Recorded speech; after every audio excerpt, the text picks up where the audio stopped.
The following portion of the Arizona Daily Mix is sponsored by Dignity Health. Heart disease is the #1 killer of Americans yearly. And even though February is Heart Month, we should be focusing on heart health every month. And here to talk about how to prevent cardiovascular disease is cardiologist Dr. Suzanne Soroff. Welcome, doctor. Thank you for being here. Thank you, Lexi, for having me today. So I want to start by talking about heart disease and just kind of a general overview, who it affects, how we know it's affecting us. Just kind of give us some of those tips. So heart disease affects all of us. In fact, starting at age 8, we start developing atherosclerotic plaques. But genetically, we're genetically coded to have disease if it's in our family. So people who have things in their family like blood pressure and diabetes, valve disease, arrhythmias, it's really important to know your own history that you're given by your parents and grandparents, and also what you bring to the table based on blood work or testing that you've had.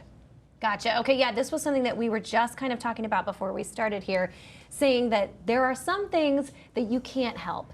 Your genetic history, just the way that your body is made. But there are some things that you can help, the things that you eat, how active you are. So before we get into kind of some more of the tips and things that you would say to prevent, tell me a little bit about who is the most at risk? I know you said everybody, but I know that women are slightly higher risk than men. Right. So when we go through menopause and perimenopause forward, we're really at high risk. We're about 10 years after men start developing heart disease.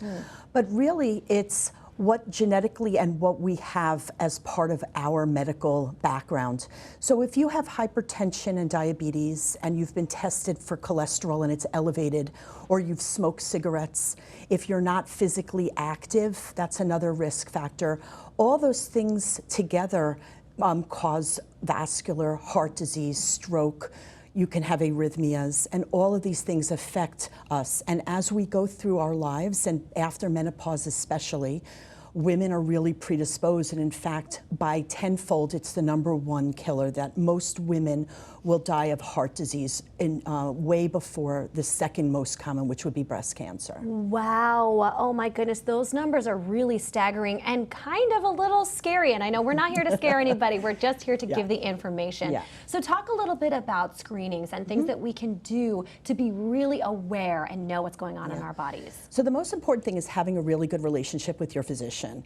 You want to have someone that you trust that will actually ask you questions that can be really important for what could be a diagnosis of hypertension, some symptomatology you may be having, headaches, problems sleeping, things that you may need to see a cardiologist for. And before we continue, I want to stop you really quickly because I did read in our notes that the symptoms are different for women than for men. That's right. So for women, when we have heart attacks, most of the time we're going to have chest pain or heaviness, but sometimes in some people it might just be feeling short of breath, feeling very weak, fatigued, an impending sense of doom. These are things that women will say that might point us that, hey, there might be something wrong with your heart, your blood vessels, blood flow's not getting to where it needs to be. Okay, so for women out there, these are the things to be looking out for, and having that relationship with your doctor is so imperative. Imperative. I love that word. Imperative that you have a good relationship, get screened, and if there's any question or you don't know, if you don't know your history, when we all go for pap smears and mammograms, we start doing it routinely.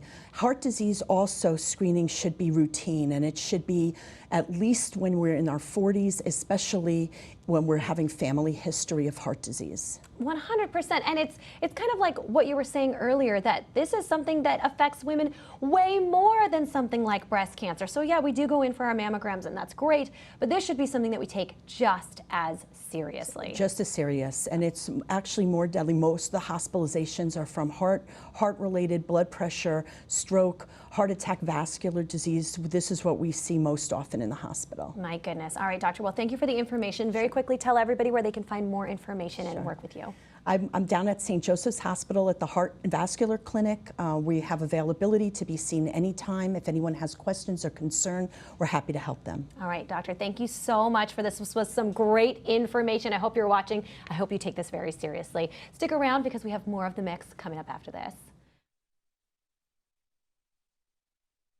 The preceding portion of the Arizona Daily Mix was sponsored by Dignity Health.